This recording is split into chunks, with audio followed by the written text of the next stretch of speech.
Bismillah walhamdulillah wassalatu wassalamu ala Rasulillah. Allahumma inna nas'aluka ilman nafi'a wa rizqan thayyiba wa 'amalan mutaqabbala.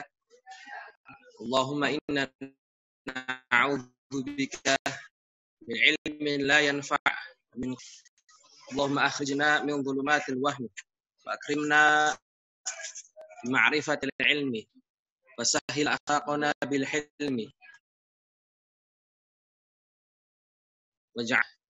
Insyaallah kita lanjutkan pertemuan ke-10 dari kajian kitab Safinatun Najah karya Syekh Salim bin Sumair Al-Hadrami rahimahullah ta'ala. Kemarin kita sudah bahas tentang Tashdidatul Fatihah. Sekarang insyaallah kita masuk faslun. Qala al-musannifu rahimahullah ta'ala faslun fi raf'il yadaini 'inda at-takbiri. Faslun fi raf'il yadaini 'inda at-takbir. Pasal di dalam mengangkat kedua tangan ketika takbir. Yusannu raf'ul yadaini fi arba'ati mawadhi'a. Disunnahkan mengangkat kedua tangan pada empat tempat dalam sholat. Bas indana Syafi'iyah, dalam mazhab kita mazhab Syafi'i, mengangkat kedua tangan ketika takbiratul ihram atau ketika takbir itu hanya pada 4 tempat. Tidak lebih dan tidak kurang. Yang pertama, inda takbiratul ihram. Yang pertama adalah ketika takbiratul ihram. Kemarin kita sudah bahas takbiratul ihram itu rukun. Allahu Akbar dengan syarat-syaratnya kemarin. Nah, mengangkat tangan ketika takbiratul ihram itu sunnah, dibedakan di sini. Jadi yang rukun itu adalah takbiratul ihramnya yang rukun. Qaul Allahu Akbar itu rukun. Adapun mengangkat tangannya itu sunnah. Nah, jadi bedakan ya insyaallah. Jadi di sini ada dalam mazhab Syafi'i ada 2 pendapat, 2 kaifiyah. Pertama adalah ini mana? Bang Bagusul mana? Kaifiyah pertama adalah yang agak maju aja apa-apa. Menurut Imam An-Nawawi, yaitu yang mu'tamad, yaitu mengangkatnya adalah ketika mulai mengangkat dari bawah. Allahu Akbar dan berhenti di atas. Allahu Akbar. Itu pendapat yang mu'tamad dalam mazhab Syafi'i, qaul Imam An-Nawawi. Yang pertama, jadi dari bawah sudah mulai. Allahu Akbar. Selesai di atas, kemudian ke bawah. Allahu Akbar. Nah, itu yang pertama. Kemudian pendapat Imam Ar-Ramli. Imam Ar-Ramli, Allahu Akbar. Ya, jadi ibtidanya sama seperti Imam Nawawi, cuma selesainya adalah ketika di bawah. Allahu Akbar. Itu pendapat Imam Ar-Ramli. Jadi ada 2 ya. Pertama Imam An-Nawawi, yang tadi yang mu'tamad, berhenti di atas. Allahu Akbar, turun. Kemudian Imam Ar-Ramli, Allahu Akbar. Nah, bisa dipraktekkan dua-duanya. Bisa diamalkan dua-duanya. Qaul dari Imam An-Nawawi dan Imam Ar-Ramli. Bagi yang baru masuk atau ini lewat rekaman yang nggak kelihatan nanti, tanya yang sudah lihat, insyaallah dijelaskan nanti ya. Itu yang pertama, takbiratul ihram. Mengangkat tangan ketika takbiratul ihram itu sunnah. Kemudian wa indar ruku'. Kemudian ketika mau ruku'. Nanti sebenarnya ketika takbiratul ihram itu ada sunnah-sunnahnya. Sunnah di dalam sunnah. Sunnah ketika mengangkat tangan dalam takbiratul ihram. Berarti sunnah di dalam sunnah. Di antaranya adalah menghadap kiblat. Tangan itu menghadap kiblat. Pertama maksyufah. Masyufah tidak pakai kaos tangan, itu sunnah. Kemudian menghadap kiblat. Kemudian farjan basata. Jadi tidak terlalu rapat, tidak terlalu lebar.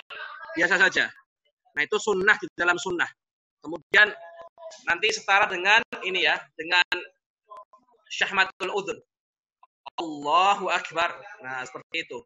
Tidak harus seperti ini banget, tapi seperti ini aja. Allahu Akbar. Nah, seperti itu.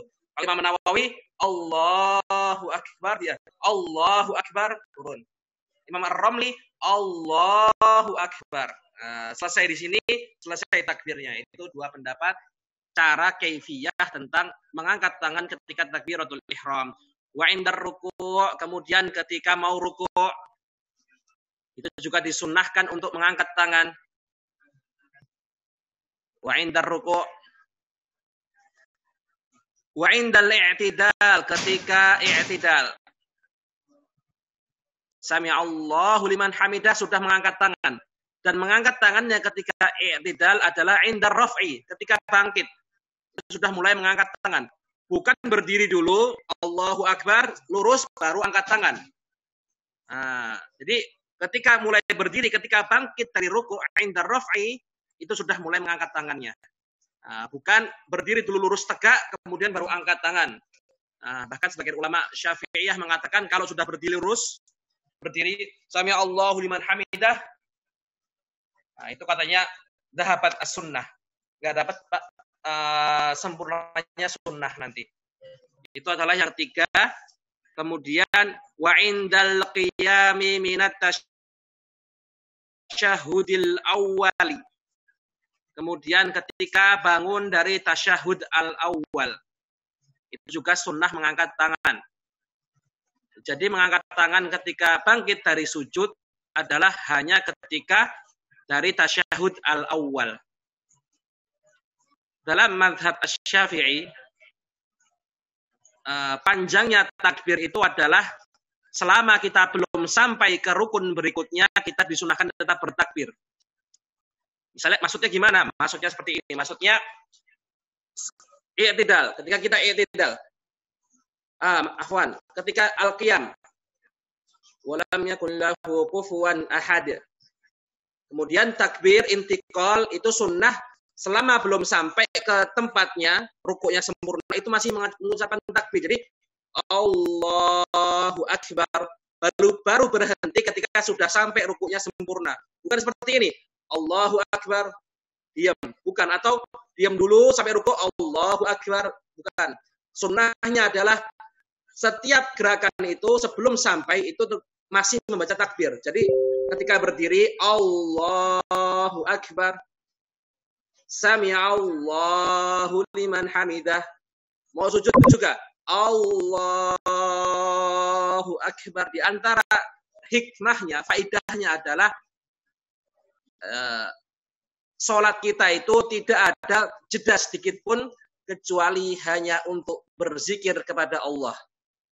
Jadi tidak ada jeda sedikit pun kecuali hanya untuk berzikir kepada Allah. Dari mulai pertama takbiratul ihram Allahu Akbar, langsung membaca doa istiftah, kemudian membaca Al-Fatihah, membaca ta'min, amin, membaca surat pendek. Selesai Allahu Akbar, semuanya penuh dengan zikir kepada Allah, tidak ada kekosongan. Nanti terjadi ikhtilaf di antara ulama Syafi'iyah ketika bangkit dari duduk di antara dua sujud. Kenapa? Panjang sekali soalnya nanti. Habis sujud, kan duduk istirahat itu sunnah. Jadi ketika habis sujud nggak langsung berdiri. Duduk dulu sebentar, kemudian baru berdiri. Nah, di situ sunnah. Kaifiyah membaca takbir ketika bangun dari duduk di antara dua sujud. Pendapat yang pertama, dan ini yang paling sahih adalah sejak bangkit dari sujud sampai berdiri itu mengucapkan lafaz takbir. Ini panjang sekali jadinya nanti. Allahu Akbar sampai berdiri. Pendapat yang pertama. Kalau misalnya orang tua, itu nanti panjang sekali takbirnya. Karena bangkitnya lama. Dari sujud ke duduk istirahat ke berdiri, kalau orang tua lama nanti. Allah. Karena lama berdirinya. akbar. Ini pendapat pertama. Pendapat yang kedua adalah ketika bangkit dari sujud itu diam. Kemudian ketika mulai duduk istirahat ke berdiri itu baru mengucapkan takbir. Jadi bangkit dari sujud itu diam, duduk istirahat baru Allahu akbar. Ini yang kedua. Yang ketiga adalah dari sujudnya sudah mengucapkan takbir. Allahu akbar, duduk istirahat, kemudian tegaknya diam. Nah, itu ada di kitab Raudhatul Thalibin lil Imam Nawawi. Ada 3 kaifiyah dan yang paling sahih adalah yang pertama, yaitu membaca takbir dari awal bangkit dari sujud. Allahu akbar. Nah, seperti itu ya. Wa indal qiyami minat tasyahudil awal. Sudah. Faslun fi syurutis sujud. Fasal di dalam syarat sujud. Syurutus sujudi sab'atun. Syarat-syarat sujud ada 7. Yang pertama, ayyasjuda ala sab'ati a'dha'in. Hendaknya sujud di atas 7 anggota tubuh. Sayatil kalam insyaallah akan ada penjelasannya setelah ini. Langsung saja, wa antakuna jabhatuhu maksyufatan. Ini syarat ya, jadi wajib.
Sudah insyaallah.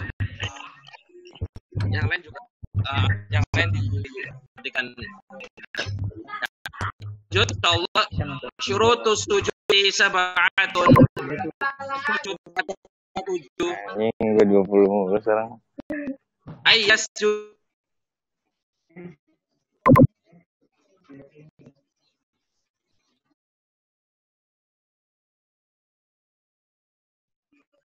Nah, sudah insyaallah. Lanjut. Bismillah.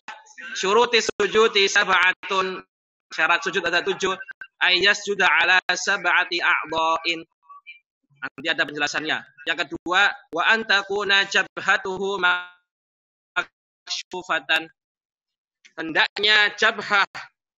Jabhah itu kalau dalam bahasa Arab adalah ma bainas sodaqain.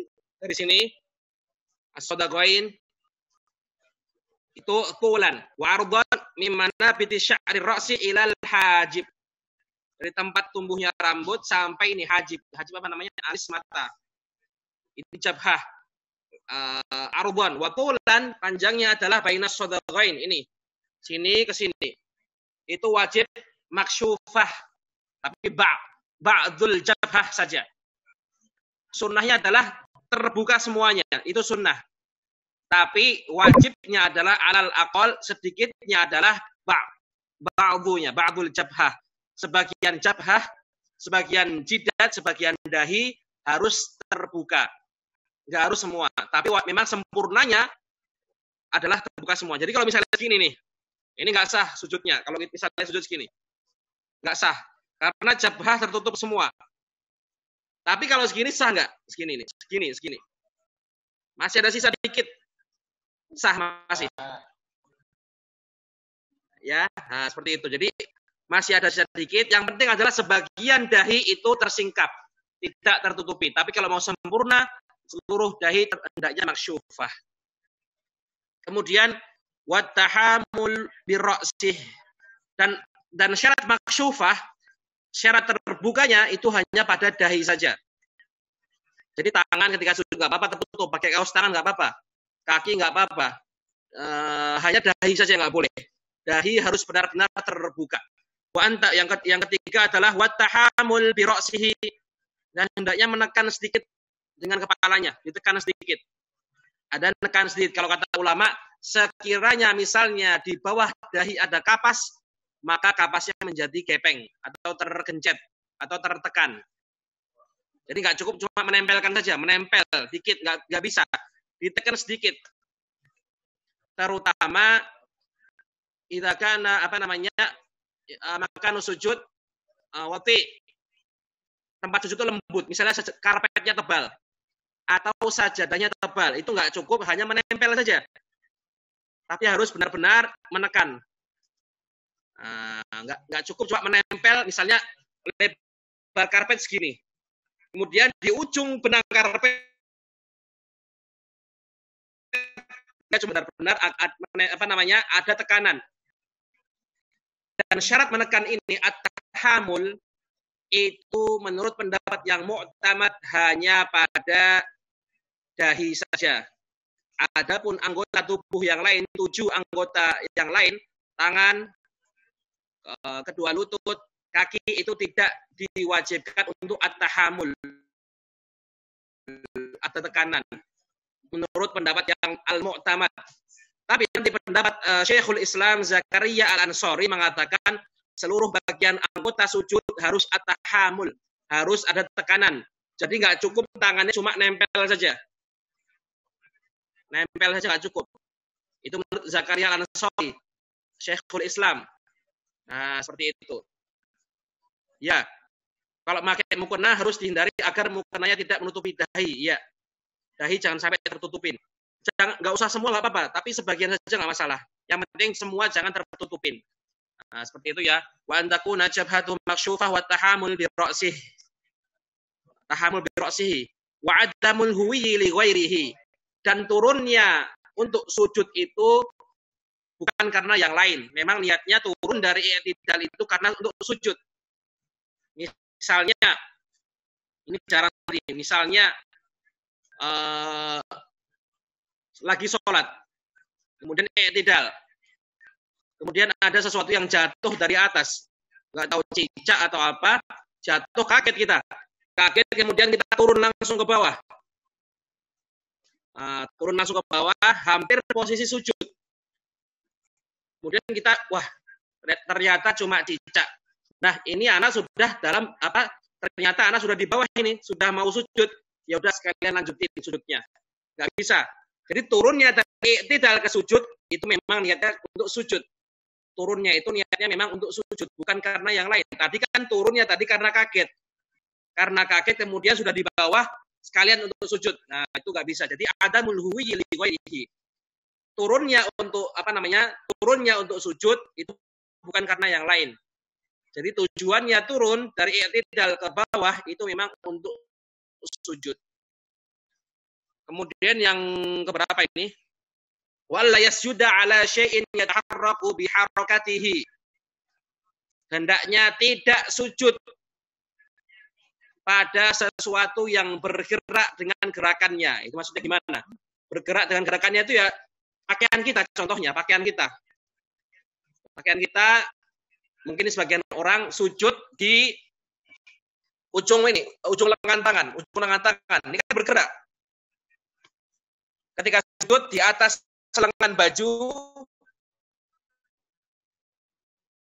jadi dahi kita tidak langsung menyentuh ke tanah atau tempat sujud, tapi terhalangi dengan pakaian kita yang bergerak dengan gerakan kita, atau terhalangi dengan sesuatu, intinya menghalangi. Jadi nggak boleh. Jadi tidak boleh kita sujud di atas sesuatu yang bergerak atas gerakan kita. Rida. Afan. Anak kasih contoh lain selain selain ujung baju. Misalnya ini rida. Biasanya orang pakai rida sholat ya, sorban, syal, beda-beda bahasa Arabnya. Kemudian dia sholat, waktu sujud ini menghalangi dahinya, maka sujudnya tidak sah. Karena ini bergerak di harokati, nyantol ke kita, gantung ke kita. Jadi ketika kita sujud, jangan sampai ini kain menghalangi kita sujud. Ini mirip seperti wa antakuna jabhatuhu maksyufah. Syaratnya mirip seperti hendaknya dahi kita tidak terhalangi dengan sesuatu. Kalau terhalangi dengan sajadah boleh atau tidak? Sajadah boleh. Sajadah kan di bawah, nggak kita bawa, nggak bergerak dengan gerakan kita. Nah, nggak masalah. Yang nggak boleh itu adalah sesuatu yang kita bawa atau yang kita pakai, lengan pakaian, peci atau ini sesuatu yang kita bawa. Nah, ini wa an takuna jabhatuhu maksyufah wa alla yasuda ala syai'in yataharraku bi harakatihi. Ini dalilnya mana? Dalilnya unik, bukan unik. Masya Allah, fuqaha Syafi'iyah mengambil kesimpulan hukum seperti ini dari sebuah hadis. Ada riwayat dalam hadis syakauna ila Rasulillah sallallahu alaihi wasallam harrar ramdai falam yuskina. Jadi sahabat itu mengadu kepada Rasulullah sallallahu alaihi wasallam ketika sujud itu dahinya panas. Karena sujud terkena tempat sujudnya panas. Kemudian mengadu ke Rasulullah sallallahu alaihi wasallam, "Ya Rasulullah, ini dahi kita panas ini. Kalau sujud kayak gini gitu kan." Dan falam yuskina, enggak ditanggepin sama Rasulullah sallallahu alaihi wasallam. Enggak ditanggepin. Nah, dari sini dari hadis ini diambil kesimpulan bahwa tidak boleh dahi tertutup dengan apapun. Termasuk dengan sesuatu yang bergerak bi harokatihi. Karena Rasulullah tidak menyuruh, ya udah karena panas tutupin saja pakai kain kalian, syal kalian atau pakai imamah kalian, sorban kalian. Enggak ada perintah seperti itu. Falam yuskina, enggak ditanggepin. Ya udah, panas ya udah panas itu. Enggak ditanggepin. Ya udah, berarti dari sini ulama Syafi'iyah mengambil hukum tidak boleh dahi itu tertutupi dengan sesuatu apapun, terutama yang bergerak yataharrak biharokatihi, yang nempel di badan kita. Ujung biasanya masyarakat itu orang awam itu sering ini ujung baju, ujung lengan pakaian, tangan. Nah, itu karena besar bajunya, kemudian tertutupin dahinya atau ini sorban, rida. Nah, itu makanya hati-hati kalau pakai. Jangan sampai ini menutupin tempat kita sujud, dahi kita. Dahi saja ya, dahi. Kalau tempat lain nggak masalah. Tangan tertutupi nggak masalah. Kaki nggak masalah. Dahi saja nggak boleh. Kemudian irtifa'u asafilihi ala alihi. Tingginya harus lebih tinggi. Bagian badan belakang itu lebih tinggi daripada bagian badan depannya. Karena itu sujud seperti itu.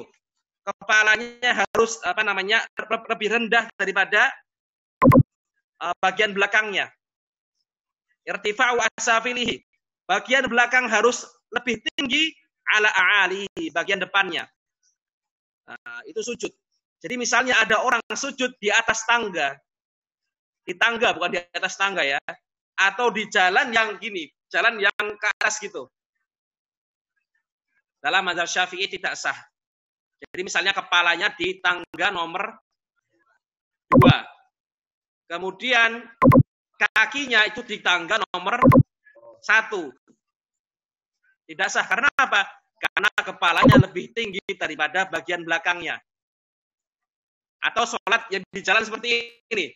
Sujud tapi kepalanya di bawah, kepalanya di atas lebih tinggi. Itu tidak sah. Ulama Syafi'iyah memberi pengecualian terhadap yang punya uzur. Misalnya ibu hamil besar, kemudian tidak mungkin kepalanya lebih rendah daripada bagian belakangnya, ya udah nggak apa-apa. Itu hanya satu-satunya pengecualian yang ada ketika ada uzur atau penyakit lain yang tidak memungkinkan. Itu masih tidak apa-apa. Kemudian wa tuma'ninatu fihi tuma'ninah. Kalau misal baru di pegunungan, cari tempat yang rata di pegunungan. Cari tempat yang rata. Atau tempat yang menukiknya ke bawah. Kalau jatuh ya udah. Jangan yang ke atas. Cari yang ke bawah atau yang rata. Intinya jangan sampai kepala kita lebih tinggi daripada bagian belakang kita. Karena itu nggak dinamakan sujud. Sujud itu secara uruf ya seperti itu. Kepala harus rendah daripada bagian belakang. Nah, seperti itu ya. Kalau di pegunungan cari tempat yang rata. Atau cari tempat yang menukik ke bawah kalau tidak takut jatuh. Kalau takut jatuh ya jangan. Kemudian lanjut insya Allah. Masih ada lagi. Wa tuma'ninatu fihi, dan tuma'ninah sudah kita bahas kemarin ya. Tuma'ninah biqadri subhanallah. Sudah saja. Subhanallah. Khatimah fi a'dha'i sujudi a'dha'us sujudi sab'atun. Bagian sujud ada 7. Anggota sujud itu ada 7 anggota yang harus terkena tanah ketika sujud. Yang pertama al-jabhah, dahi, sudah kita bahas. Nah, baina sadaqain wa tulan wa ardan min baini manabiti sya'ri ra'si ilal hajib. Secara lebarnya adalah dari sini. Sadaq itu bahasa Indonesia apa? Kemudian kalau lebar tadi ini ardon itu dari tempat tumbuh rambut sampai alis. Ya, seperti itu ya. Itu jabhah. Sebagian saja. Sebagian, ba'du saja. Ba'du a'dha'is sujud saja. Ba'dul udwi. Itu sudah sah. Seperti ini misalnya. Nah, itu karena masih ada sisa sedikit di sini. Masih ada sisa sedikit, itu sah. Yang nggak boleh adalah seperti ini. Nah, ini tertutup semua, itu nggak sah. Nah, gitu ya. Ini bajunya longgar. Wa butunul kafain. Wa butunul kafain. Dan bagian dalam dari kafain. Maksudnya adalah asabi' butunu asabi'il kafain. Jari-jarinya ya, bukan telapak tangannya. Jadi bagian dalam dari jari-jari telapak tangan. Nah, seperti itu ya. Tadi sudah Anda jelaskan bahwa alal aqal sedikitnya anggota sujud itu menempel ke bumi adalah ba'dul udwi saja.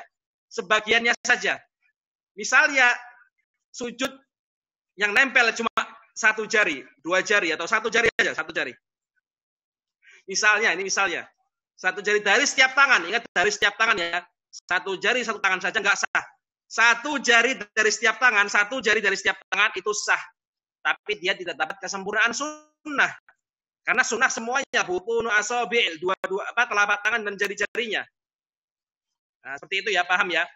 Walaupun 1 jari, karena dia dapat sahnya saja. Sah sujudnya. Bagian tangannya dianggap. Lalu bagaimana kalau tangannya seperti ini? Nah, jadi gini. Atau gini, sujud seperti ini sujudnya. Allahu Akbar, sujud seperti ini, sujud. Digenggam atau diginikan seperti cakar harimau atau dibalik. Nggak sah.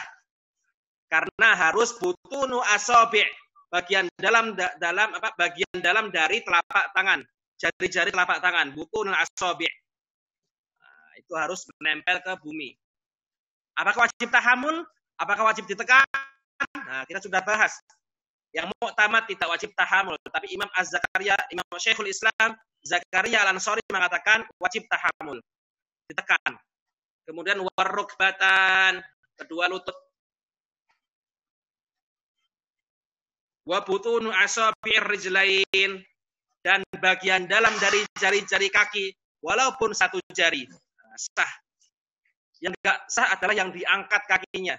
Diangkat kakinya. Jadi ketika sujud kaki belakangnya diangkat, itu tidak sah. Enggak nempel. Nah, itu tidak sah. Apa? Itu butun, masuk butun. Ya, tidak wajib tekan. Yang penting butunnya aja, butun asobinya kena. Apa?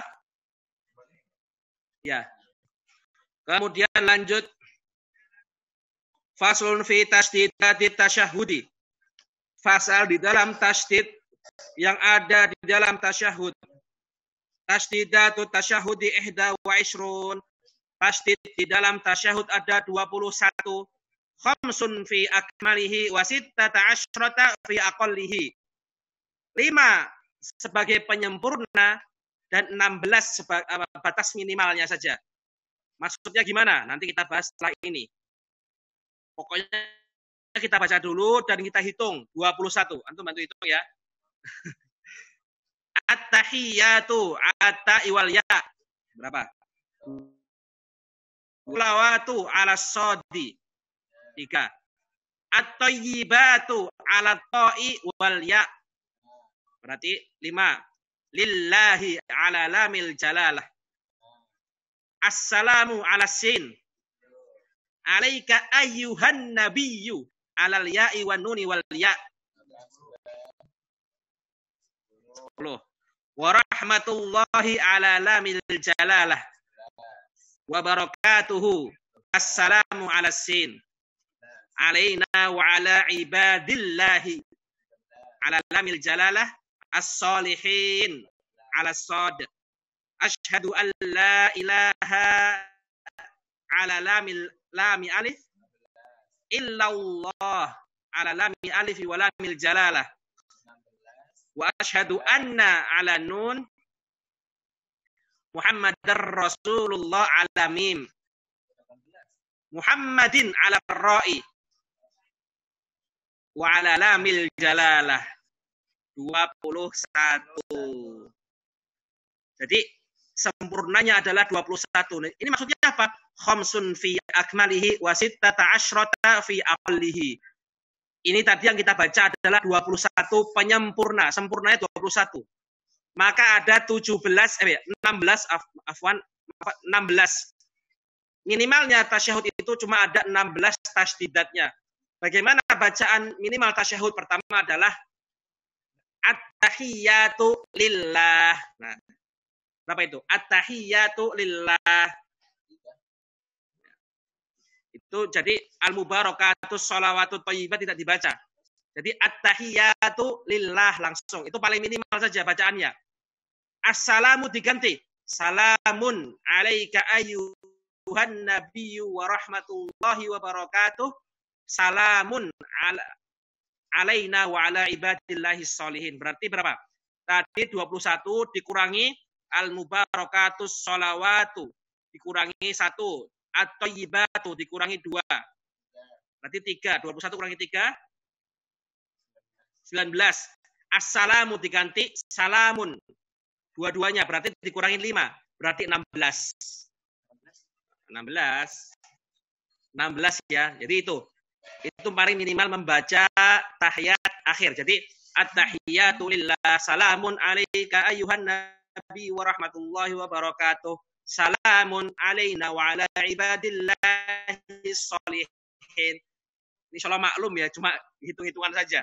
Biar enggak salah hitungnya kita ya. Maklum insyaallah. Faslun fi tasdidatis sholati ala nabi sallallahu alaihi wasallam. Tasdidat wa aqallis sholati ala nabi arba'un. Tasdid dalam minimalnya membaca salat terhadap nabi ada 4 saja. Allahumma 'alal lami wal mim, sholli 'alal lam ala Muhammadin 'alal mim. Dalam salat kita boleh membaca ini sholawat paling sedikit. Allahumma sholli 'ala Muhammad. Tapi sempurnanya paling sempurna adalah membaca sholawat al-Ibrahimiyah. Allahumma sholli 'ala Muhammad wa 'ala ali Muhammad kama shallaita 'ala Ibrahim wa 'ala ali Ibrahim dan seterusnya. Nah, kalau sudah sampai sini pasti nanti ada yang tanya, Sayyidina. Loh, ini di kitab Safinah nggak ada Sayyidinanya. Nah, sekarang Ana akan membahas dalam mazhab Syafi'i saja. Kita nggak usah keluar mazhab. Mazhab Syafi'i dulu saja. Dalam mazhab Syafi'i, ulama Syafi'iyah tidak berbeda pendapat. Nggak ada perbedaan pendapat bahwa hukumnya adalah boleh. Jawaz. Menambahkan lafaz Sayyidina. Boleh. Nggak ada perbedaan. Setahu Al-Fakir tidak ada perbedaan di antara ulama Syafi'iyah tentang bolehkah menambah Sayyidina. Semua berpendapat boleh. Ulama Syafi'iyah. Tapi nanti ada perbedaan pendapat. Lebih afdol mana? Pakai Sayyidina atau tidak. Nah, itu dalam Syafi'iyah ada perbedaan pendapat. Pendapat yang pertama, lebih afdol tidak pakai Sayyidina. Karena itu maksur dari Nabi Muhammad SAW hadisnya seperti itu, ya udah tidak pakai Sayyidina. Pendapat pertama. Pendapat kedua, pakai, lebih bagus pakai Sayyidina. Kenapa? Adab terhadap Nabi Muhammad sallallahu alaihi wasallam. Memang Nabi tidak pernah bilang sama sahabatnya kalau sholawat bilang Sayyidina. Tapi Rasulullah sallallahu alaihi wasallam pernah mengatakan ana sayyidu waladi Adam. Saya itu sayyid. Betul, Rasulullah mengatakan seperti itu. Saya itu sayyid anak Adam. Tapi Rasulullah tidak pernah menyuruh para sahabatnya bacalah Sayyidina. Enggak pernah. Lalu bagaimana? Ulama yang mengatakan tetap beradab pakai Sayyidina berdalil dengan Al-Qur'an. La taj'alu gimana? La taj'alu du'a rasuli bainakum ka du'ai ba'dikum ba'dha. Itu ayat itu turun ketika ada Arab memanggil Rasulullah dengan nama langsung, Muhammad. Ya Muhammad. Maka turun ayat itu. Jangan kamu panggil nabimu sebagaimana kamu memanggil antara kamu satu sama lain. Dan dalam Al-Quran itu lafaz Muhammad. Itu ada berapa? Ada 4. Memang langsung. Nggak ada pakai Sayyidina. Tapi itu bukan an-nida. Bukan dalam, bukan panggilan. Muhammadur Rasulullah. Amanu bima nuzila ala Muhammad. Itu bukan panggilan. Tapi ketika ada nida, ada panggilan, tidak pernah langsung memakai nama. Ya ayyuhan nabiyyu. Ya ayyuhal muzammil. Jadi tidak langsung. Ya Muhammad, tidak ada satupun. Nah seperti itu. Itu ulama yang mengatakan lebih afdol pakai Sayyidina. Enggak sedikit. Ada Imam Al-Iz bin Al-Ramli. Imam Al-Qalyubi. Kemudian Imam Syarqawi. Banyak sekali. Yang mengatakan lebih afdol pakai Sayyidina. Jadi nggak salah gitu kan. Jadi itu perbedaan pendapat. Ulama Syafi'iyah sepakat boleh. Lebih afdol mana? Fihil khilaf. Ada perbedaan pendapat. Yang mengatakan pertama adalah kita mencukupkan terhadap yang ma'thur saja. Yaitu tanpa Sayyidina. Sesuai dengan hadis. Itu Syafi'iyah seperti itu. Pendapat pertama. Pendapat kedua, lebih bagus yustahab pakai Sayyidina. Karena itu lebih ada adabnya. Lebih beradab. Itu ya. Itu kan kalau Sayyidina. Insyaallah paham ya, mafhum. Jadi gitu. Di luar sholat ahsan pakai Sayyidina lebih afdol. Di luar sholat. Ini di dalam sholat ya. Di dalam sholat. Ada khilaf di antara ulama Syafi'iyah. Di luar sholat bagusnya pakai Sayyidina karena lebih sopan memang, lebih adab. Sayyidina atau intinya enggak langsung dengan nama Nabi. Nabiyina, ala Sayyidina. Enggak langsung nama Nabi Muhammad sallallahu alaihi wasallam. Itu kata sebagian ulama. Faslun apa? Fi awqatis shalah. Di dalam waktu-waktu salat. Awqatus sholati khamsatun. Waktu-waktu salat. Aqallus salam. Oh ya belum ya. Aqallus salam, ma'lish, afwan. Faslun fi aqallis salam. Fasal di dalam sedikitnya, paling sedikitnya membaca salam. Aqallus salami assalamu alaikum. Tasydidus salam ala sin. Jadi harus assalamu alaikum. Tidak sunnah tidak sunnah menambahkan wa barakatuh, tidak sunnah. Jadi cukup assalamu alaikum. Rukunnya satu kali saja. Salam kedua itu apa? Sunnah. Assalamualaikum warahmatullah. Sunnah ditambahkan warahmatullah. Tapi tidak ditambahkan wa barakatuh. Jadi assalamualaikum warahmatullah. Wajib rukun satu kali salam. Kedua adalah sunnah. Assalamualaikum warahmatullah. Tidak disunahkan menambahkan wa barakatuh kecuali dalam sholat jenazah. Dalam mazhab Syafi'i. Nah, seperti itu ya. Dalam Syafi'i ketika sholat jenazah, assalamualaikum warahmatullahi wabarakatuh. Assalamualaikum warahmatullahi wabarakatuh. Nah, seperti itu. Tapi dalam sholat cukup assalamualaikum sah. Assalamualaikum warahmatullah. Dapat sunnahnya sempurna. 2 kali sempurna. Menolehnya itu tidak wajib. Menoleh juga sunnah. Nanti antum di Sudan ada pasti beberapa masjid, anak nemuin di Jazirah, itu sholat satu kali salam saja imamnya. Assalamualaikum. Sudah. Banyak antum temuin di negara yang mazhabnya lain. Imam An-Nawawi Al-Bantani membahas, kalau misalnya imam cuma salam sekali, Assalamualaikum warahmatullah, selesai, makmum tetap sunnah menambahkan yang kedua kalinya. Walaupun imam salamnya cuma sekali. Assalamualaikum. Kita Assalamualaikum warahmatullah. Assalamualaikum warahmatullah. Nah, seperti itu ya. Yang cukup bergerak cuma kepalanya saja, badannya nggak usah. Assalamualaikum itu apa itu? Kepalanya saja. Assalamualaikum warahmatullah. Assalamualaikum warahmatullah. Nah, seperti itu ya. Ini fi aqallis salam. Apa di sini nggak ada sunnah-sunnah. Cuma ini Anda sampaikan karena ini penting. Yaitu apa? Ta'awudz. Sebelum salam disunnahkan untuk ta'awudz. Sebelum salam disunnahkan untuk ta'awudz. Apa ta'awudz? Berlindung terhadap apa? Seperti hadis Nabi Muhammad SAW, Allahumma inni a'udzubika min adzabi jahannam, min adzabil qabri, dan seterusnya. Itu jangan sampai kita tinggalkan. Kalau bisa ditambah dengan doa yang lain. Allahumma inni dzalamtu nafsi dzulman kabira wa la yaghfiru dzunuba illa anta faghfir li maghfiratan min 'indik warhamni innaka antal ghafurur rahim. Ditambah sebelum salam itu jadikan untuk berdoa. Itu kalau antum sholat sendiri. Kalau antum sholat berjamaah nanti ada pembahasan.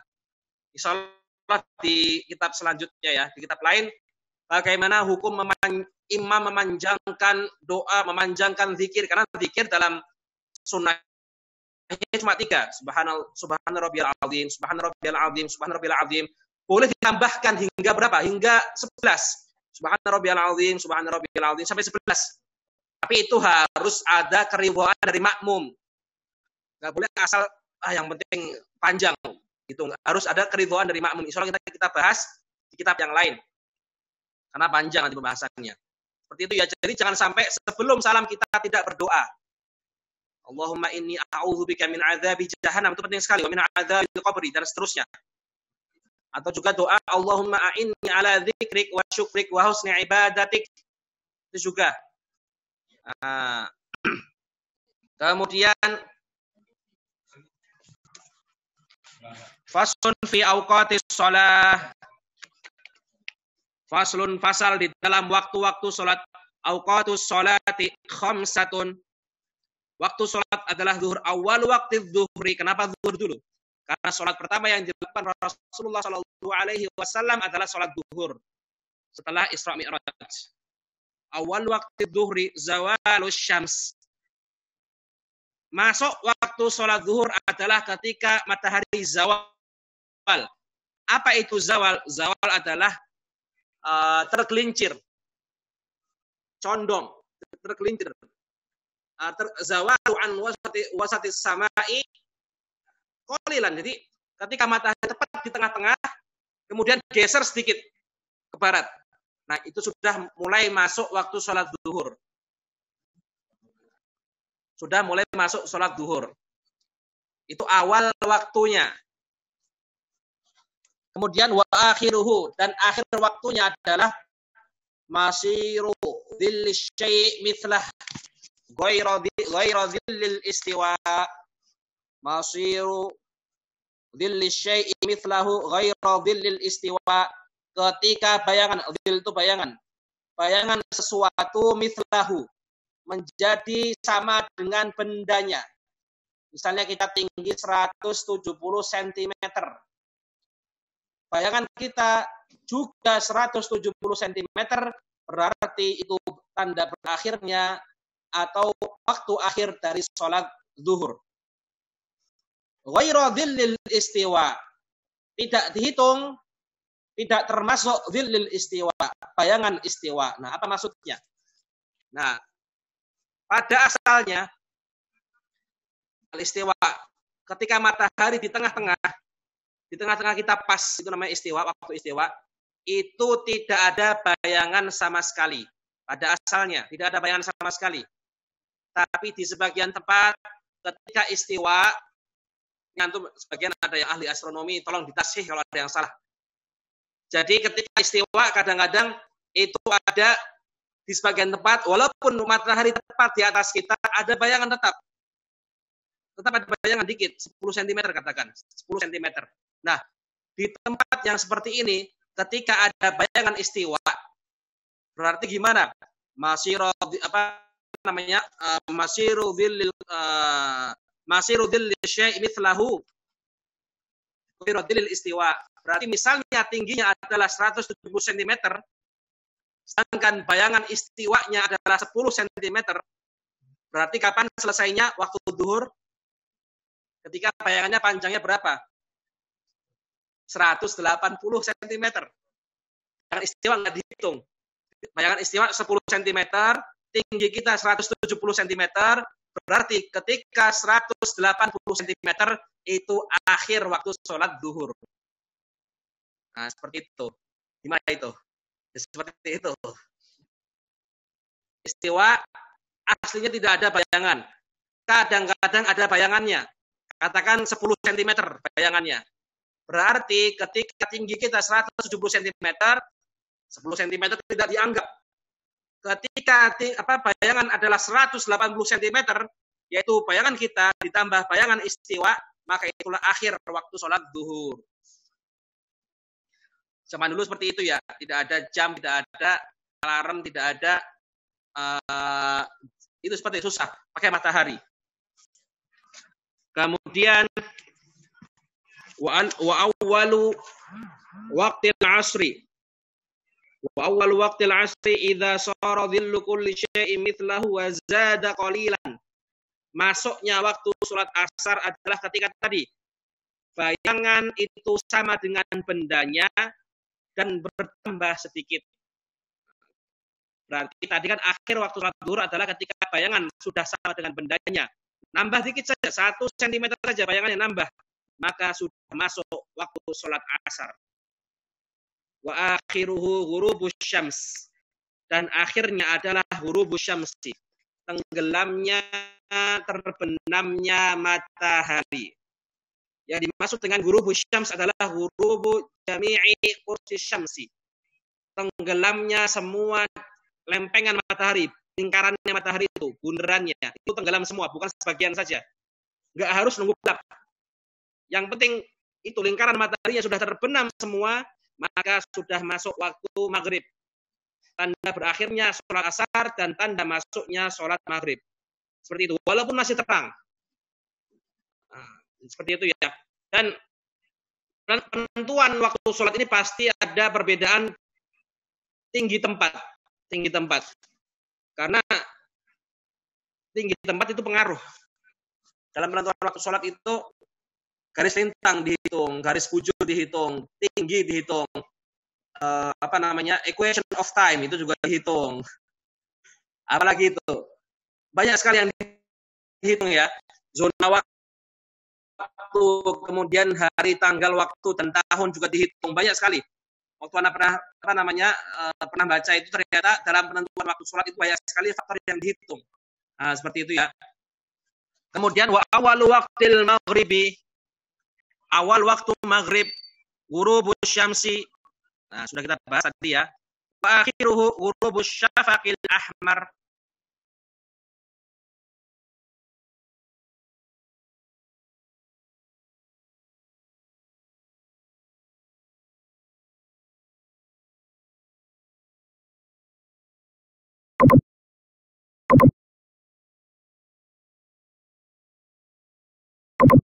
Jadi kalau misalnya matahari terbenam itu masih ada meganya. Sisa-sisa mega namanya bahasa Indonesia, mega. Merah warnanya. Kalau merah-merahnya sudah hilang, itu berarti sudah masuk waktu sholat Isya. Berarti akhir waktu sholat maghrib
itu. Jadi antara ad-duha dan an-nas. Ad-duha atin, al-adiyat. Nah, seperti itu. Yang pendek-pendek saja. Enggak usah panjang-panjang. Nanti insyaallah kita bahas ini masalah tiwalil mufassal, qisaril mufassal, qatil mufassal ada di kitab Al-Muqaddimah Al-Hadramiyah. Di kitab Al-Muqaddimah Al-Hadramiyah. Salat apa ini? Lebih afdal menunggu jamaah asal tidak sampai keluar waktu. Nah, itu ya. Nanti insya Allah di kitab yang lain ada namanya waktu al-fadilah. Ada waktu al-fadilah, ada waktu al-jawaz, bila karohah, ada waktu karohah, ada waktu ikhtiar, ada waktu apa lagi namanya? Waktu ikhtiar, waktu hurmah. Itu insya Allah ada di kitab yang lain nanti. Nah, waktu al-fadilah adalah waktu sejak awalnya masuk waktu, kemudian sekiranya bersuci, kemudian sekiranya sholat qobliyah, sholat sunnah, kemudian sholat wajib. Itu namanya sholat waktu fadilah. Sekiranya adalah kata ulama sebagian mengatakan sekitar 20 menit atau 30 menit sejak awal masuk waktu. Itu waktu fadilah. Ketika Rasulullah ditanya ayul a'mali afdal, as-salatu di waktiha. Itu waktu fadilah, sebaik-baik waktu adalah di awal, yaitu sejak masuk waktu sholat, kemudian toharoh, kemudian sholat sunnah dan lain-lain. Jadi ada yang mengatakan sekitar 20 menit atau 30 menit atau ada yang mengatakan rubu sah. Tapi seingat anak adalah 25 menit. Nah, sejak awal masuk waktu. Seperti itu. Kemudian wa awwal waqtil isya'i ghurubus syafaqil ahmar. Tadi ketika mega merah sudah menghilang, sudah gelap, tidak ada mega merah lagi, tinggal sisa cahaya kuning atau putih tipis, tapi sudah dominan gelap, itu tanda masuk sholat isya. Wa akhiruhu tulu'ul fajris shadiq. Terbitnya fajar shadiq itu adalah pendapat mu'tamad, itu adalah akhir waktu sholat isya. Wa awal waktu subhi tulu'ul fajris shadiq. Dan awal waktu sholat subuh adalah terbitnya fajar as-shadiq. Ada namanya fajar ada dua fajar. Al-fajar al-kadhib sama fajar shadiq. Al-fajar shadiq itu adalah benar-benar matahari terbit. Yantashiru dhau'uhu fil ufuq. Jadi cahayanya itu memancar di ufuk. Itu benar-benar matahari terbit. Kalau fajar kadhib itu cahaya ke atas cahayanya. Nah, itu belum masuk waktu sholat subuh. Itu biasanya jam 3 fajar kadhib biasanya namanya. Kalau fajar shadiq adalah memang matahari terbit. Kemudian wa awwalu al-asfaqu thalathatun, mega ada 3, ahmar wa asfar wa abyad. Merah, kuning dan putih. Al-ahmaru maghribun. Ketika hilang mega merah itu adalah akhir waktu sholat maghrib. Wal asfar wal abyadu isya'un. Tanda waktu sholat isya. Wayundabu, dan disunahkan takhiru sholatil isya, mengakhirkan sholat isya ila ayyaghiba syafaqul asfar wal abyad, sampai benar-benar hilang mega kuning dan mega putih. Jadi sinar kekuning-kuningan dan keputih-putihannya itu hilang. Benar-benar langit gelap. Itu disunahkan mengakhirkan sholat isya sampai waktu itu. Jadi nggak langsung ketika mega merah hilang, langsung sholat isya. Itu masih ada sedikit sisa cahaya di malam hari, sisa cahaya kuning dan putih tipis. Maka disunahkan untuk menunggunya sampai hilang, sampai gelap total, baru kita sholat isya. Seperti itu. Wallahu a'lam bishawab.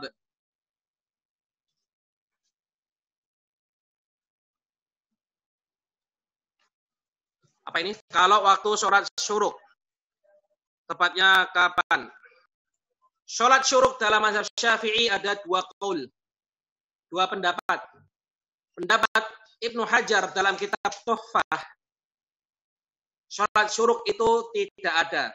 Sholat syuruk adalah sholat duha yang diawalkan. Jadi hadis barang siapa sholat subuh berjamaah di masjid, kemudian duduk berzikir sampai matahari terbit, kemudian sholat 2 rakaat, maka dia akan mendapat apa? Keajri hajati wa umrah, tamah. Seperti pahala haji dan umrah secara lengkap, sempurna. Secara sempurna. Itu dimaksud Ibnu Hajar adalah sholat duha. Sholat duha yang diawalkan waktunya. Kata Ibnu Hajar. Jadi sholat syuruk itu adalah sholat duha yang diawalkan. Jadi kita habis sholat jamaah subuh di masjid, duduk-duduk, kemudian zikir, ngaji, baca Quran, kemudian sudah masuk waktu, kita sholat 2 rakaat. Itu adalah sholat 2 rakaat duha yang diawalkan. Maka kita dapat pahala tadi. Ya, walaupun sholat duha, tapi dikerjakan di awal waktu, dapat pahala haji dan umroh kafah, tamah, sempurna. Nah, pendapat Ibnu Hajar dalam sama-sama Ibnu Hajar, tapi kitabnya beda. Dalam Fatawa Al-Kubra dan pendapat Imam Al-Ghazali, kemudian pendapat Imam Zakaria Al-Ansari mengatakan sholat isyraq itu beda dengan sholat duha. Sholat isyraq sendiri, sholat duha sendiri. Itu dua pendapat. Anak ikut pendapat mengatakan sholat isyraq adalah sholat duha. Jadi ketika kita duduk di masjid, kemudian mau duduk sampai matahari terbit, ketika sudah terbit kita sholat, yaitu sholat duha. Dan kita dapat pahala haji dan umroh secara sempurna. Tapi kalau ikut pendapat kedua, yang mengatakan sholat isyraq adalah sholat sendiri, maka ketika sholat, niatnya adalah sholat isyraq niatnya. Waktunya kapan? Waktunya ini penting sekali. Waktunya adalah setelah terbit matahari, ba'da tulu'i syamsi wa yartafi' qadra rumhin.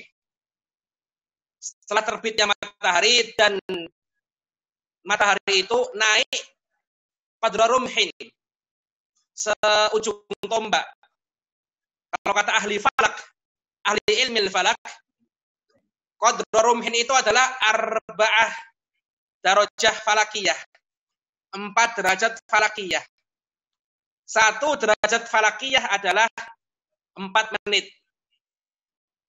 Jadi waktunya adalah 4 kali 4, 16 ya. 16 menit setelah matahari terbit.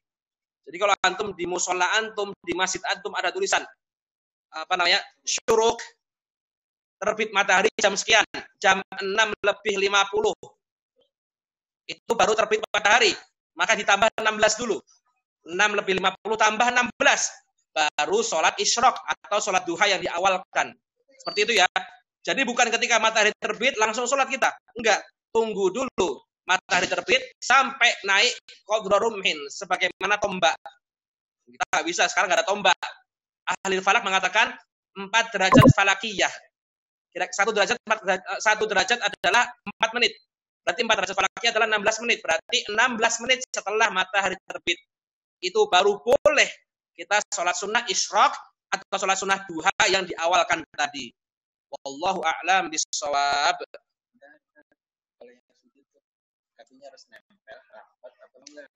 Ada pertanyaan di sini. Ya sama. Waktu sholat duha tadi sama. Boleh sholat duha ketika sama waktu sholat isyraq. Ketika matahari terbit dan yartafi qadra rumhin. Seperti itu ya. 16 menit setelah matahari terbit. Antum lihat di jam antum atau di jadwal imsakiyah, matahari terbit di daerah Solo dan sekitarnya pukul 6.00.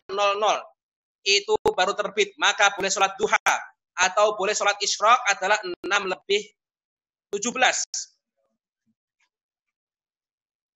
Zawal. Waktu istiwa. Maksimal waktu sholat duha adalah waktu istiwa ketika matahari tepat di atas langit. Sebelum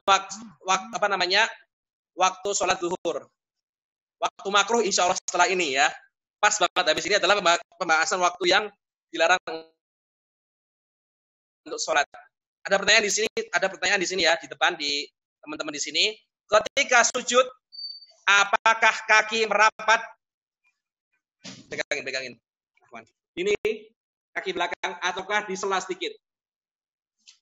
Nah, seperti itu. Maka dalam mazhab Syafi'i disela, dijengkal, dikasih jarak 1 jengkal.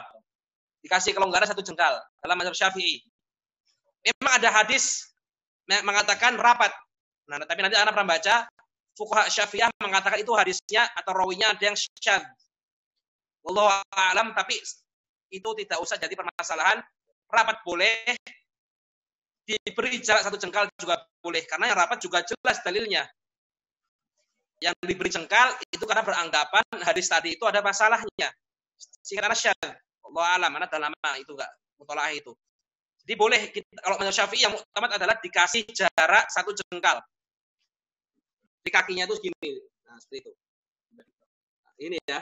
Nah, seperti itu.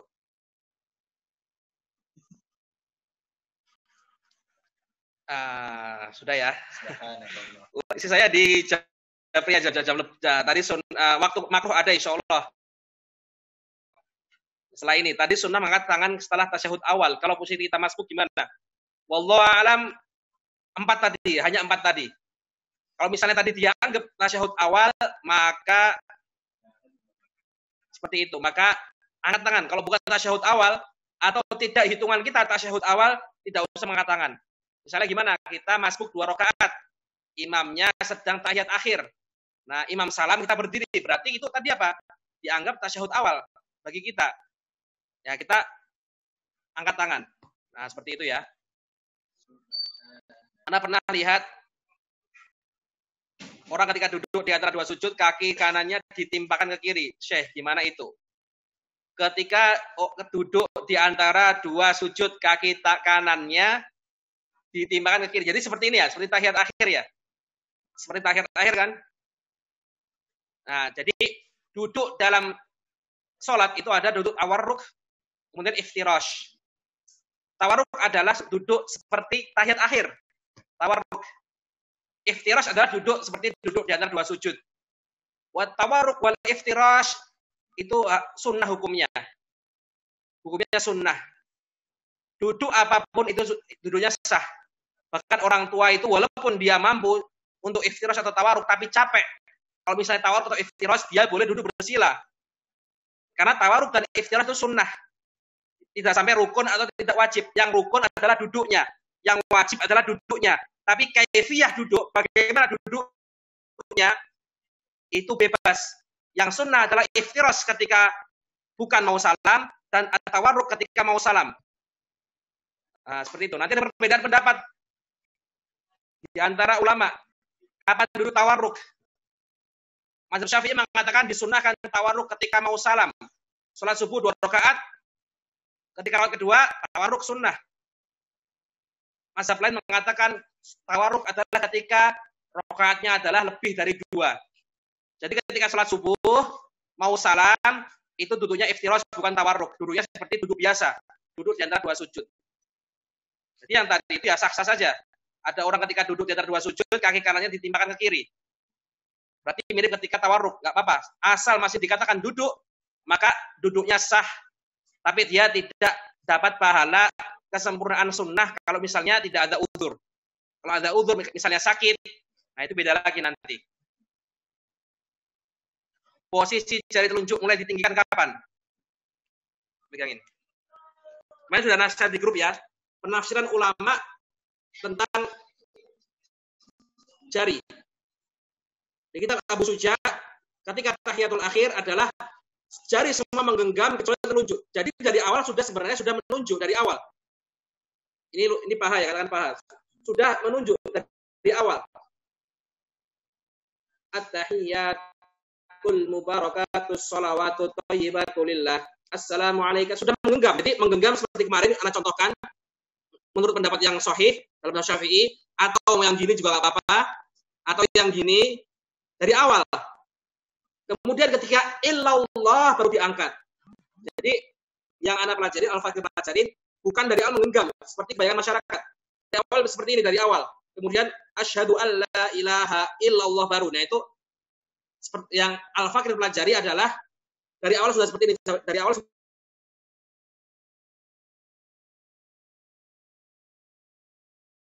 awal dan kebanyakan orang, ana wallahu alam mungkin ana kurang baca atau apa, orang sebagian dari awal sudah seperti ini dari awal.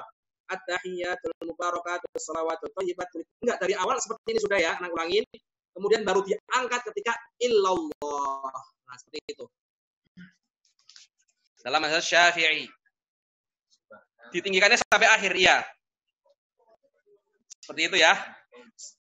Allahu a'lam bissawab. Offset ini. Korupsi 10 menit. Subhanakallahumma wa bihamdika asyhadu an la ilaha illa anta astaghfiruka wa atubu ilaik. Bismillahirrahmanirrahim. Wal 'ashr. Innal insana lafi khusr illa alladziina aamanu wa 'amilus shalihati wa tawassaw bil haqqi wa tawassaw bis sabr. Assalamualaikum warahmatullahi wabarakatuh.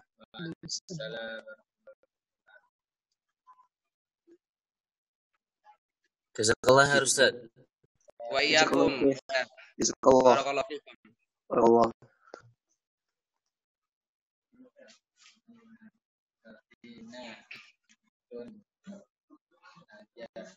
Barakallahu fikum jami'an. Ayo.